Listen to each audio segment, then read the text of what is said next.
আগের সিরিজে সুযোগ পেয়েছিলেন, তবে নিজেকে মেলে ধরতে পারেননি। এছাড়া ওডিআই ক্রিকেটে এই মুহূর্তে চাহিদাও পূরণ করতে পারছেন না আফিফ হোসেন।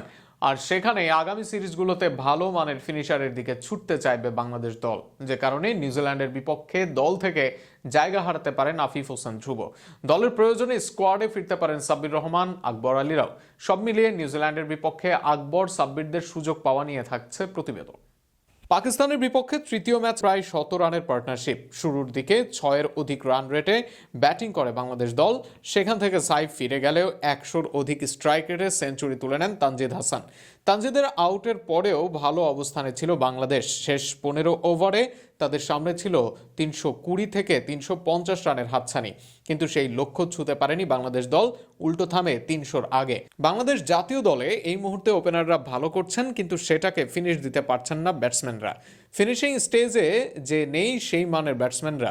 আফিফ, লিটন, হৃদয়রা মিডল অর্ডারের জন্য ভালো ব্যাটিং হলেও মোটেও কার্যকর নন ফিনিশিং এর জন্য। সেখানে পিঞ্চ হিটার হিসেবেও নেই একজনের কার্যকারিতা। এর আগে এই ফিনিশার হিসেবে এক সময় খেলেছেন মাহমুদুল্লাহ রিয়াদ। এরপর জাকের আলীকেও দীর্ঘদিন দেখা যায় ওডিআই ফরম্যাটে ফিনিশারের রোলে। তবে জাকেরের স্পিন বোলিং খেলার দুর্বলতা তাকে ছিটকে দিয়েছে দল থেকেই। আর সেখানেই ভালো মানের ফিনিশার হীনতায় আছে বাংলাদেশ দল।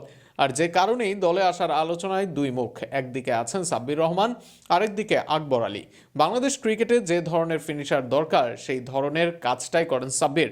স্পিন ও পেস দুই দিকেই সমান হারে ব্যাট চালাতে পারেন, একই সাথে শেষ দিকে এসে দ্রুত রানও তুলতে পারেন। আবার স্পিনেও বেশ ভালো অ্যাটাক করতে পারেন। ফর্মে থাকলে এই ব্যাটারি হবেন বাংলাদেশের মিসিং পাজল।